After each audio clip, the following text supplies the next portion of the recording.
Hey, what's up, everybody? Welcome to another episode of Bench. Please hit that follow and subscribe and turn on those notifications. Here it is. I am Alan Maldonado and the great coach Dave Miller. How you doing today? Fabulous, fabulous, fabulous. I mean, we're in the meat and potatoes of the NBA season. Yes, we are. We're season's greetings. I mean, it's close to Christmas time. I've got my list. I know who's naughty. I know who's been nice. I'm gonna get you a good gift, man. All right, I hope so. Hey, man, you are the hostess with the mostest. Well, thank you, Coach. I Well, mean, let's get into it as we go into the Intuit Dome with Coach Miller. Please, the Clippers are up next, man. We have this crosstown rivalry that is intense. We've had the upper hand as of late, but it was a time when the Clippers had our number. What is your preview for the next game? Well, the whole time I was covering the Lakers on radio and TV, Mm-hmm. the Clippers had our number. It just times have changed. And you mentioned the Intuit Dome. They've got one of the nicest arenas in the country, in the league. If some teams have 3 trainers, they got 9 trainers. Money is not an object. But Yeah. as I look at it, Alan, I've got to tell you, it may be to me the worst franchise in the association.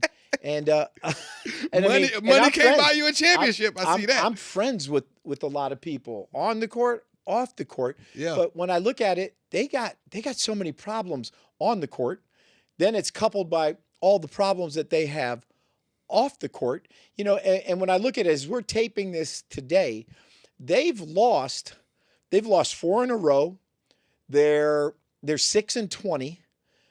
They're the 4th worst team in scoring. Mm-hmm. And this is the stat that got me when I was researching today, that they're second in assists, or they're the bottom. Yeah. They're the second worst team Second to in last. assists, which means they don't pass the ball. No, it's James Harden is doing Harden things. I mean, he's doing his best to try to keep the ship afloat, but the ship is sinking. The ship is sinking. So I guess what do you think it's going to take for the Lakers to add to the win column? Well, all that said, Alan, about all the good, bad, and the ugly, sort of, I put it all in one, is that it's still Laker Clippers. So it's no different than USC, UCLA. It's no different than Texas and Oklahoma. It's just whoever plays the Cowboys back in the golden days. Right. It's just a big game. So sometimes you can throw all the stats out, and it's just about competitive. But I just think that the Clippers have so much luggage right now. Bad luggage. Yeah. They got so much on their mind. It's not Donald Sterling bad, but there's just a lot of stuff going on there, and they seem disconnected.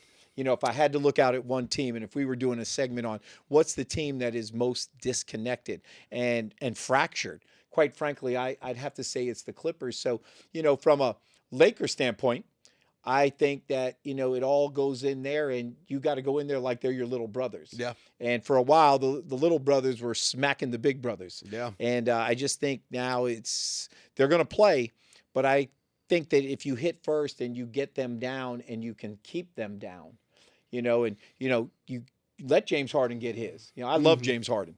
I love his game. I love him as a person. I've known him since he was at Artesia High School. I run into him a lot, whether it's at games or whether it's out to eat. You sure not? No, I'm not going to ask you. You be at the club a lot. You not the club, but I'll tell you where I used to see him all the time, at Catch Steak.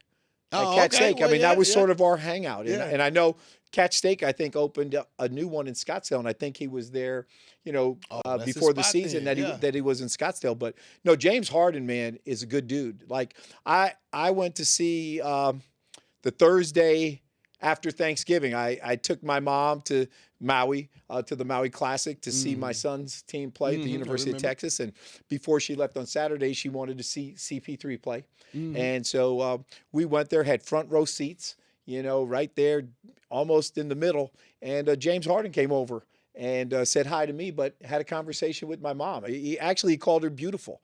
And like I saw her she just like, Oh, yeah, because, Yeah. she's just, I coached at Arizona State a long time before James Harden played there. But, my mom's a basketball junkie. And so for James Harden to come over to say hi to me is nice, and I appreciate it. Shout out to you, Beard.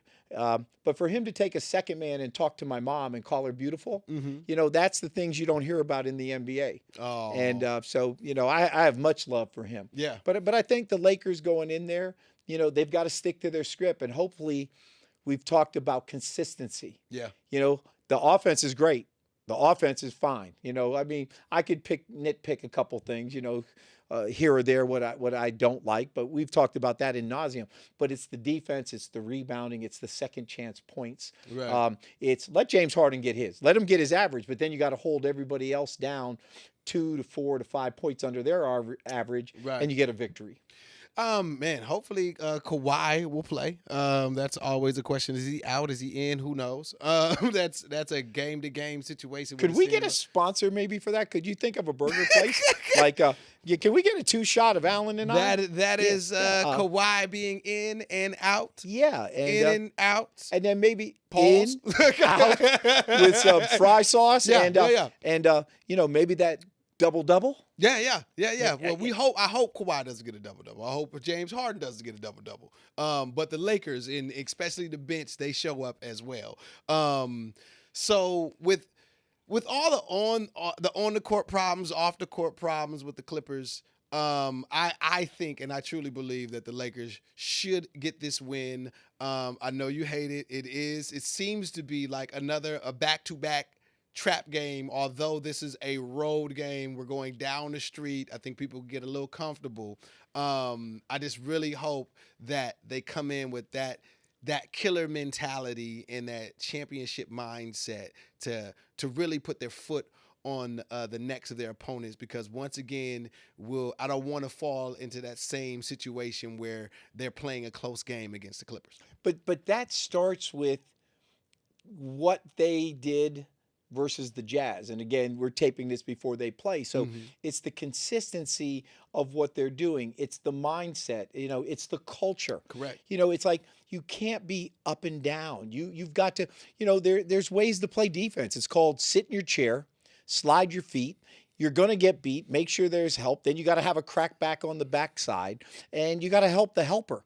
And those are things that have to become innate. And then, Vando, who did it? There's got to be someone in there that's an energizer bunny, Allen, that gets you going, and it starts to become fun. I mean, everybody thinks offense is fun. Everyone wants to come down and knock down Jays and have heat checks and slip screens and get dunks.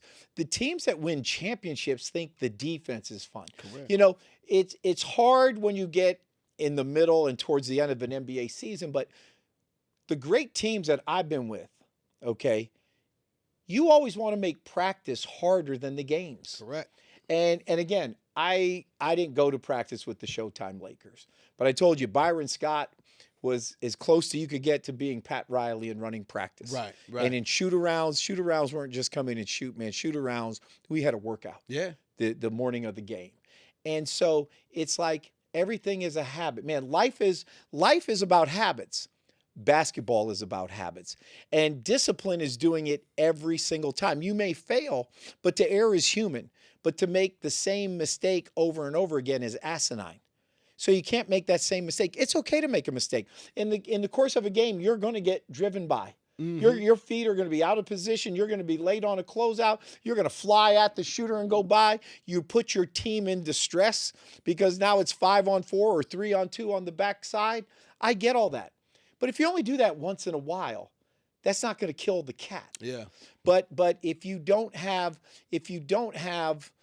bring in the brotherhood. If you and I were teammates, man, you make a mistake, I got to cover for you. Right. And then hopefully someone's going to cover for me. And offensively, the opponent wants you to get into scramble mode. But if you and that's where it scares me with the Lakers, because they don't have the foot speed. Yep. They have that lack of athleticism at times, because it's not going to change. Right. We've talked about that. There's no trainer that is going to make anybody on this team faster. Correct. To me, it's about fast twitch and slow twitch muscles. And I think we might have the advantage. I think the Clippers are the oldest team in the league, I believe. Could be. Yeah, I think the Clippers are the oldest team. So this might be the one matchup where we might actually be more athletic than our opposing team. So Well, that'd be good because then I don't have to listen to DeBaby and Dulipa about the catch-up game. Did you get? Yes, Yeah, yes. yeah, I yes. finally caught up, and Yes. I know what song that you're talking about now. And I don't want to play catch-up anymore. Yeah, and again, I still don't think it was for a real hamburger, but we're just gonna leave it at that. We're gonna definitely leave it at that. Okay, so what do you predict? What's the over and under? Luka, does he get his 35 or does he over and under the 35? Over. Over. Okay. He gets a couple points over. I think this is great. Yeah. An episode or two ago, I said I don't believe in chip on your shoulder, revenge game, mad coming in. For some reason, and I don't know the reason, and I may ask him one day, Luka, it appears, I got to be political. Oh, yeah, no. I don't. It's our podcast. No. Luka hates the Clippers. Yes, he does. I watch his body language. I watch the way he plays. Luka's going to drop 41 in that game. I agree with that. About 6 points above his average. Yeah. And that's hard to do, but Luka likes to clown them a little bit. Yeah. And I think he's going to get I think Luka's going to get turned up. Okay, so I'm looking forward to the Ayton and Zubac matchup. So with that being said, 15 rebounds for Ayton, over or under? Under. That's tough. Ooh. That's tough. And right now, man, I'm really big on DA. Yeah. I think it was the perfect fit. I think, sometimes you're at a job and you're doing okay and there's just not that flow and that chemistry, We could be doing a podcast. This might be the 14th, 15th, at most 16th podcast we do. Yeah. The chemistry, I feel like I've known you all my life. I really mean that. I really mean that. Likewise. And it's like, I look forward to coming in here. Like, I wish we could do a podcast every day. Oh. But it's like, I can't move all this stuff in my garage. Like, I got to have those 2 cars in the garage. This takes a lot of time to set up. Shout out to Mark at Manhattan Beach Studios before he hits the switch on us. But yeah, no, it's like, 15 rebounds. Under, like I said. You going under? Yeah, okay. I'm going to go under. And I'm going to say he's going to grab 12 rebounds. 12? Okay. Yeah. All right. He will get a double-double. I believe so. Yeah. I believe in and out. Yes. In and out. That's what a hamburger's all about. Can we get a double? Is that it? Okay, come on. You're the actor. In and out. In and out. That's what a hamburger's all about. Okay. All right. So Marcus Smart. 5 threes, over under. Under. You going under? Under. Just because he hit 8 threes the other night. He had a good game. No, he didn't. He did not. Marcus Smart did not have a good game when he hit those 8 threes. He had a great game. That's right. That's not his game. I'm going over. I think he's gonna have 6 threes. I'm gonna go with that. I think he's gonna have a good game. I know he's gonna have a good game. So how many threes you think he's gonna have? He's gonna go over. I think he's gonna get 6. Okay, I want to bet you $500 that he is not making 6 threes. I'm not taking that one. I'm not going to take that one. You know why? Can we get a double? Because I want everybody to see him. That's because I'm going to treat Allen like a baby with a rattle. I'm giving him a chance to make a lot of money. I'm not taking that, Marcus. Yeah. I believe in you, but I believe in Marcus too. Smart as well. I'm not going to take the 500. Wait. What'd you call the other game when he made that pass? Marcus unsmart. That was because of the turn. That was the over the shoulder, look right to the opposing player. So I'm gonna say over, but I'm not gonna take that bet.